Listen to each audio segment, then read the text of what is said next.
सबको जय मसीह की। परमेश्वर के नाम की महिमा हो। आज हम देखेंगे भजन संहिता 145 नगमाए मोहम्मद अर्थात स्तुति का गीत।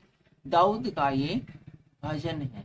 बहुत सारे दाऊद के भजन हमने देखे हैं भजन संहिता के अंदर, और हर एक भजन के अंदर हमें ये पता चलता है, हमें ये शिक्षा मिलती है, हमें ये चीज फॉलो करने को मिलती है कि दाऊद किस प्रकार से परमेश्वर की स्तुति आराधना किया करता था। आप बात को समझने की कोशिश कीजिए। इसके द्वारा हमें ये पता चलता है कि दाऊद परमेश्वर को किस प्रकार से खुश करता था। जिस प्रकार से दाऊद खुश करता था, यदि आप और हम भी उसी रीति से, उसी प्रकार से परमेश्वर को खुश करने की कोशिश करें, तो जो ब्लेसिंग दाऊद ने प्राप्त की थी, हो सकता है कि वैसी ही ब्लेसिंग या उससे कहीं बढ़कर या उससे मिलती जुलती ब्लेसिंग परमेश्वर हमें भी दे दे। कोई भी काम करने का यदि तरीका सही हो, ढंग सही हो, तो अच्छे परिणाम आने की हमेशा ही गुंजाइश रहती है। इसलिए हर एक भजन से, हर एक वचन से सीखिए जो दाऊद ने कहा। दाऊद ने किस प्रकार से परमेश्वर से बातें की हैं, आप भी कीजिए। स्तुति का गीत 145 भजन संहिता शुरू करते हैं। हे मेरे परमेश्वर, हे राजा, मैं तुझको सराहूंगा। पहले ही वाक्य में शुरुआत ही दाऊद इस बात से करता है कि मैं आपकी तारीफ करूंगा परमेश्वर, मैं आपकी सराहना करूंगा और तेरे नाम को सदा सर्वदा धन्य करूंगा। न सिर्फ इस समय मैं आपकी तारीफ करूंगा, बल्कि जो तेरा महान नाम है, यहोवा परमेश्वर नाम है, उसको मैं सदा सदा तक, इस जन्म में नहीं कहा, सदा सर्वदा तक। दाऊद को पूरा विश्वास है, पूरा भरोसा है कि वो स्वर्ग में जाएंगे, इसलिए कहा गया है सदा सर्वदा तक, नॉन स्टॉप, अनलिमिटेड। कह सकते हैं कि इस समय जबकि हम ये भजन संहिता पढ़ रहे हैं, दाऊद है परमेश्वर को धन्यवाद कर रहे होंगे, और वो हम जानते हैं कि अनंत काल तक जीवित रहने वाले है दाऊद है। प्रतिदिन मैं तुझको धन्य कहा करूंगा और तेरे नाम की स्तुति सर्वदा करता रहूंगा। हर दिन, हर पल, कभी कभी नहीं, सिर्फ संडे को नहीं, बल्कि प्रतिदिन मैं तेरे नाम को धन्य कहता रहूंगा और तेरे नाम की स्तुति करता रहूंगा। ऐसा हमने दूसरी आयत में देखा। और चौथी आयत में इस प्रकार से लिखा है, तीसरी आयत में लिखा है, यह महान और अति स्तुति की योग्य है और उसकी बड़ाई अगम्य है।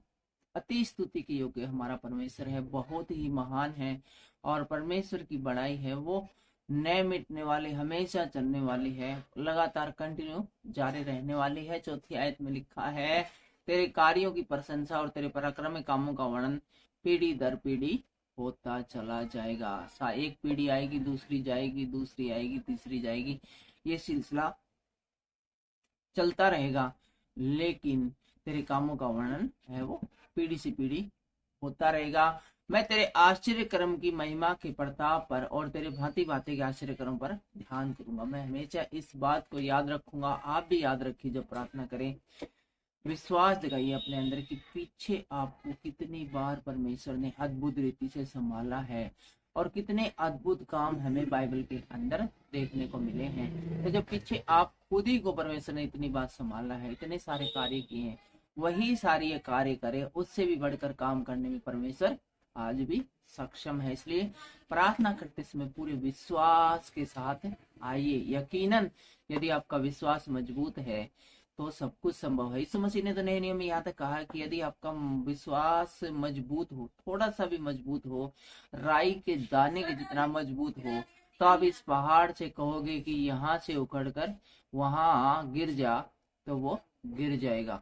तो इतना सब कुछ हमें परमेश्वर देने के लिए तैयार है। जरूरत है तो उसको पाने की, उसको सही रीति से लेने की, एक्सेप्ट करने की।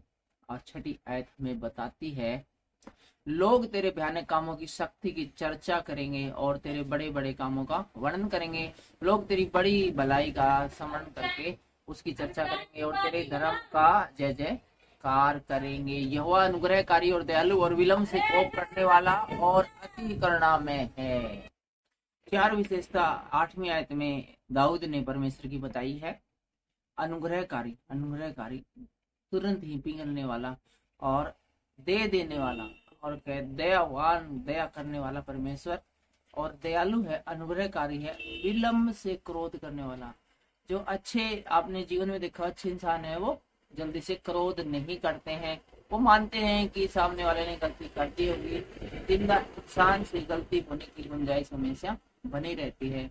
सिर्फ कुछ लोग ही जो अनाड़ी है, जो ज्ञान का जिनमें अभाव है, वही लोग है वो जल्दी क्रोध करते हैं।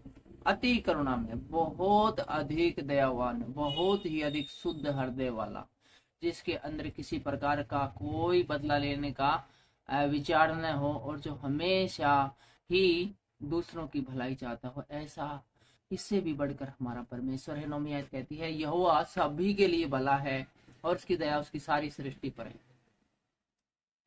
यहोवा सभी के लिए भला है, किसी क्रिश्चियंस के लिए नहीं, सबके लिए। सूरज उसने सबके लिए बनाया, चांद उसने सबके लिए बनाया है, बरसात उसने सबके लिए बनाई है, सुबह शाम हर चीज जो प्राकृतिक नेचुरली चीज है वो सबके लिए बनाई है। जिस प्रकार की हम देखते हैं कि कुछ एरिया में, कुछ मोहल्ले में करोड़ों रुपए के प्लाट बिकते हैं शहरों में, और ऐसे में बहुत बड़ी बड़ी पार्कें हैं वो सरकार ने सबके लिए बना रखी है।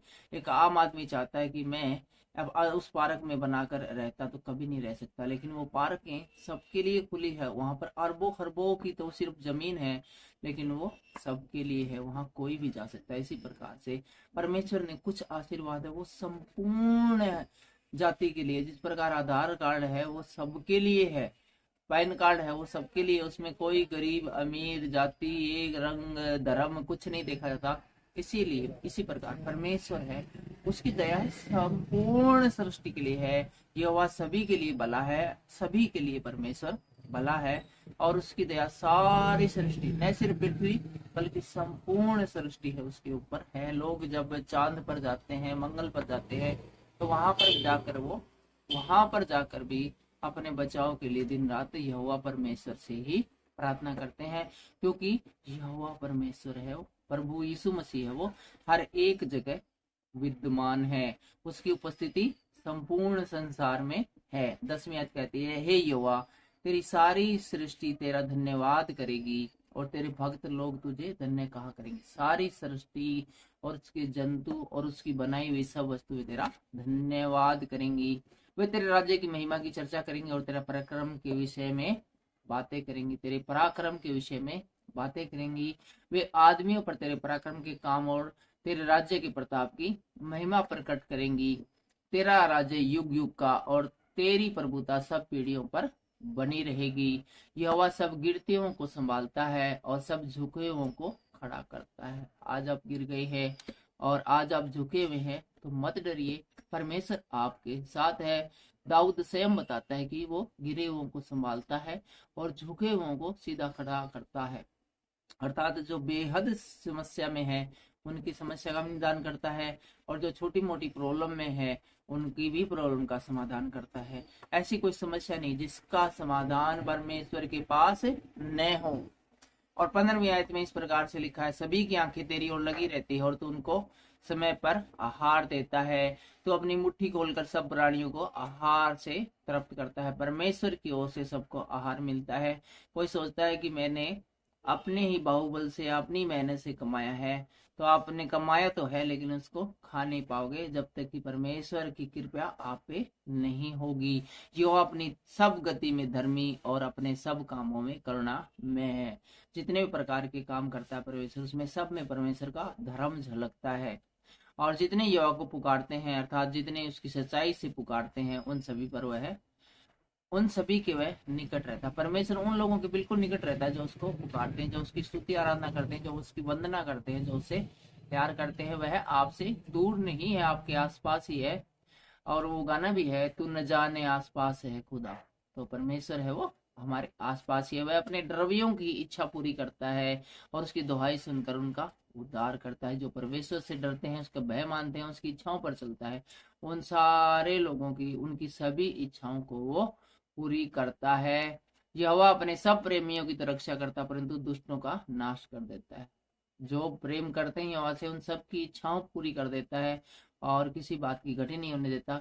लेकिन जो लोग हैं वो दुष्ट हैं, उनका सत्यानाश ही कर देता है। और अंतिम आयत में इस प्रकार से लिखा हुआ है, मैं यहोवा की स्तुति करूंगा और सारे प्राणी उसके पवित्र नाम को सदा सर्वदा धन्य कहते रहेंगे। मैं यहोवा की स्तुति करूंगा, और न सिर्फ मैं करूंगा बल्कि संपूर्ण प्राणी है वो यहोवा को सदा सर्वदा धन्यवाद करते रहेंगे।